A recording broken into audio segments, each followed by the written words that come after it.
Vamos a estudiar la unidad número 4, métodos de demostración matemática, y vamos a iniciar con el tema número 1 de esta unidad, de las definiciones básicas.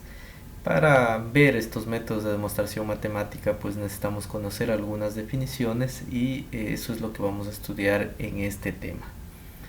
Empecemos con el primero, la definición de demostración matemática. Tenemos aquí una definición: es un argumento deductivo expresado en lenguaje matemático que se utiliza para asegurar que una proposición es siempre verdadera. Entendamos primeramente qué es un argumento deductivo. Un argumento deductivo, la conclusión deriva de sus premisas. Para nosotros estos términos ya son un poco comunes, ya los hemos estudiado en temas anteriores. Aquí tenemos un ejemplo para entender las premisas y la conclusión. Lo que está de azul vienen a ser las premisas. Tenemos dos premisas, una premisa mayor y una premisa menor, y lo que está de rojo pues es la conclusión. Entonces dice: los seres humanos son animales racionales. Esa es una premisa, la premisa mayor podríamos considerarle. Y luego dice: todo animal racional tiene derechos humanos. Esa es la otra premisa, una premisa menor. Y luego pues llegamos a una conclusión de que todo ser humano tiene derechos humanos. Entonces esto es un argumento deductivo. Con esto podemos también entender lo que es la demostración matemática. Pues como lo tenemos ahí, es un argumento deductivo expresado obviamente en lenguaje matemático, con la cual podemos asegurar que una proposición es siempre verdadera. Sigamos con otras definiciones. El axioma. ¿Qué es un axioma? Es una proposición evidente en sí misma y por lo tanto no necesita demostración. Por ejemplo, aquí tenemos tres ejemplos. Dice: el todo es igual a la suma de las partes. Es tan evidente, ¿no? Si usted tiene un pastel, lo divide en cuatro partes, pues si une esas cuatro partes va a ser igual al pastel, ¿no? Entonces, otro ejemplo: el todo es mayor que cada una de las partes, lógicamente, ¿no? Si está dividido el pastel en cuatro partes, una de esas partes pues siempre va a ser menor al pastel completo, ¿no? Otro ejemplo dice: entre dos puntos pasa una única línea recta. Si usted tiene dos puntos en el plano cartesiano, por esos dos puntos siempre va a pasar una sola línea recta, no más. Sigamos con más definiciones. Tenemos la definición de teorema. ¿Qué es un teorema? Es una proposición que para ser evidente necesita demostración. Es decir, acá no es como el axioma, ¿no? Es muy evidente, en cambio acá necesita demostración. Tenemos aquí un teorema: la relación entre la medida de la hipotenusa y la de los catetos en el caso de los triángulos rectángulos. Esto es lo que conocemos como el teorema de Pitágoras, donde dice que el cuadrado de la hipotenusa es igual a la suma de los cuadrados de los catetos. Entonces esto es un teorema. Pero para poder ver si se cumple aquello, que el cuadrado de la hipotenusa es igual a la suma de los cuadrados de los catetos, pues nosotros necesitamos demostrarlo, hacer un ejercicio para ver, ¿no es cierto? Entonces estos teoremas no son evidentes como el caso de los axiomas. El postulado es una proposición que se admite sin demostración, aunque sin la evidencia del axioma. No necesitamos demostrarle, pero no es tan evidente como el axioma. Es decir, al menos pues tenemos que hacer un análisis, ¿no?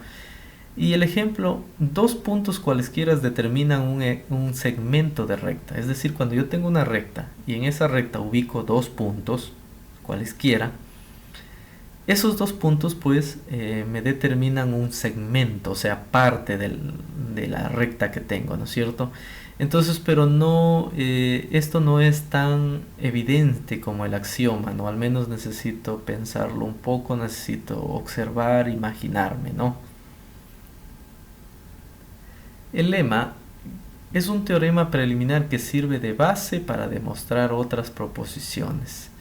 Por ejemplo, Si P es un número primo, ¿qué es un número primo antes de nada? Un número primo es aquel que es divisible para sí mismo y para la unidad. Por ejemplo, el 7 es un número primo porque solo es divisible para 7 y para 1. El 5 también es primo, ¿no?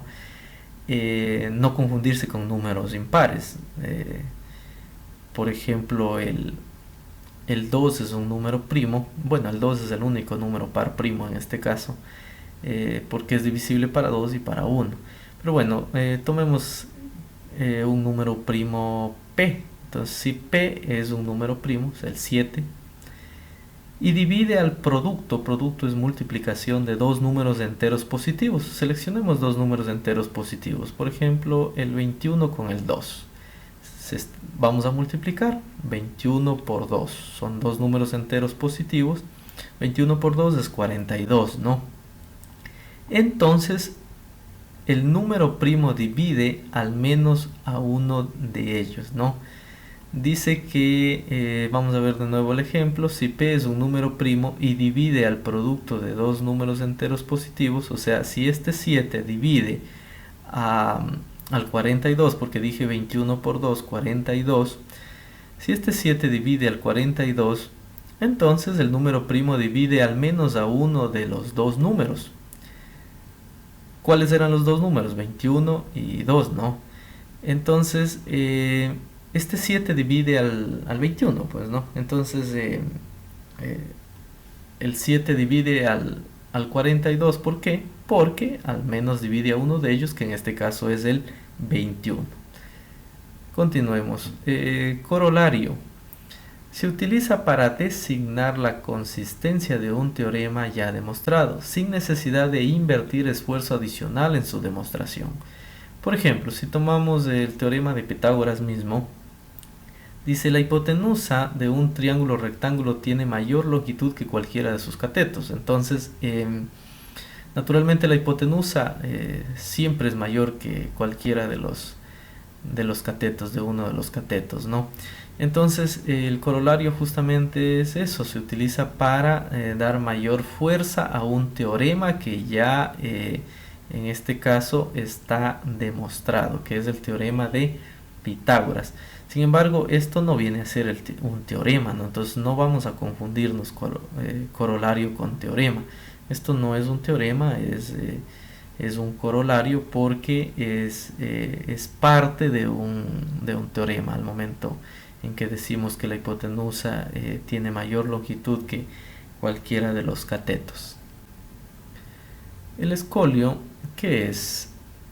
Es una advertencia o nota que se hace a fin de aclarar, ampliar o restringir proposiciones anteriores. Ejemplo: si no se consideran arcos menores que una semicircunferencia, a mayor arco corresponde menor cuerda. Bueno, me hubiese gustado presentarles una imagen sobre esto, no ha sido posible, entonces yo les recomiendo ver en el internet, pues ustedes hagan una consulta sobre este escolio, que ahí está, ¿no? Pero voy a tratar de darles una explicación aquí. Primeramente, veamos qué es una semicircunferencia. Bueno, su nombre lo indica, ¿no? Semicircunferencia es la mitad de una circunferencia, ¿no? ¿Qué será un arco dentro de una circunferencia? Un arco, pues, es parte de esa circunferencia, ¿no?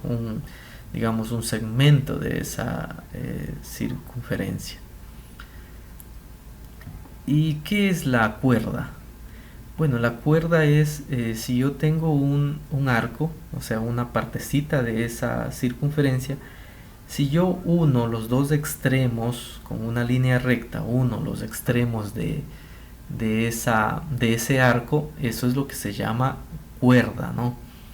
Entonces, aquí dice: si no se consideran arcos menores a una semicircunferencia. Entonces, ¿qué quiere decir? Que tiene que ser más de la mitad de la circunferencia, ¿no es cierto? Entonces, si yo considero esos arcos mayores a la mitad de esa circunferencia, si yo aumento el arco, conforme voy aumentando el arco, entonces la cuerda va disminuyendo. Porque ustedes consideren, pues una circunferencia 360 grados gira, ¿no es cierto? Entonces si yo me voy acercando a esos 360 grados, el segmento de recta va a ir siendo menor, pero el arco es mayor porque ya va casi a cerrar la circunferencia. Entonces espero me hayan entendido ahí un poco, pero ustedes pueden observar la imagen para que quede claro esta parte. Lo importante es saber reconocer cuando tenemos un escolio, y aquí dice es una advertencia o nota que se hace a fin de aclarar, ampliar o restringir proposiciones anteriores. El problema, ¿qué es un problema? Es una cuestión que se propone con la finalidad y ánimo de aclararla o resolverla utilizando una metodología determinada. Normalmente estos problemas utilizan datos, ¿no? Y estos datos son numéricos, y luego pues tengo que mediante una fórmula resolver. Por ejemplo, ayer Tomás compró una camiseta de 15 euros y una mochila de 23 euros, pero le hicieron un descuento y en total solo pagó 35 euros. ¿Cuánto descuento le hicieron? Entonces aquí hay una interrogante que hay que resolverla, ¿no es cierto? Entonces que hay que aclararla. Entonces, si ustedes pueden ver que aquí tenemos datos numéricos, por lo tanto, y datos obviamente desconocidos también, como esta interrogante, por lo tanto esto es un problema. Un problema pues es muy fácil de identificar, como les dije yo, observamos datos numéricos, observamos interrogantes. Un enunciado, expresión o manifestación de una idea. Recuerden que lo que ustedes observen lo pueden expresar esto en forma verbal o escrita, un enunciado, pero para hacer proposición tiene que cumplir condiciones, ¿no? Y condiciones que ustedes ya la conocen. Pero aquí yo tengo un enunciado matemático que dice 4x menos 1 es igual a menos 5, pues bueno, para que sea proposición debe cumplir una condición que ustedes ya saben, pero esto viene a ser un enunciado. Y en este caso es un enunciado matemático, es una expresión, si lo quieren ustedes manifestar. ¿Qué hora es? Es una interrogante, una pregunta, pero viene a ser un enunciado. Premisa. Cualquiera de las dos proposiciones lógicas de un silogismo, de donde se deduce la conclusión. En un silogismo, a la proposición más general se denomina mayor y a la otra menor. Bueno, ya vamos a entender más adelante lo que es un silogismo, pero por lo pronto analicemos la premisa. Entonces miren, aquí tenemos premisa mayor. Todos los mamíferos son animales. Una premisa menor, relacionado a la anterior, no a la mayor. Todos los hombres son mamíferos. Llego a una conclusión. Todos los hombres son animales. Entonces ustedes aquí analicen cuáles son las premisas, la premisa mayor, la premisa menor. ¿Y qué es una conclusión? Proposición que se deduce o es consecuencia de las premisas, ¿no? Con el mismo ejemplo anterior, ustedes ya vieron la premisa mayor, la premisa menor y la conclusión. Para que puedan entender un poco lo que es las premisas, aquí tenemos un silogismo. ¿Qué es un silogismo? Argumento formado por tres proposiciones, miren. ¿Qué proposiciones están aquí? Una premisa mayor, una premisa menor y una conclusión. Ahí están tres proposiciones, ¿no? Entonces miren, la premisa mayor, estamos con el mismo ejemplo anterior, todos los animales son mamíferos. Todos los mamíferos son animales. Una premisa menor, todos los hombres son mamíferos. Y una conclusión, todos los hombres son animales. Entonces aquí tenemos tres proposiciones, y silogismo es eso, ¿no? Se forma por tres proposiciones y dos premisas y una conclusión en este caso. Principio. ¿Qué es un principio? Argumento considerado como origen, fundamentación o razón primera de un razonamiento.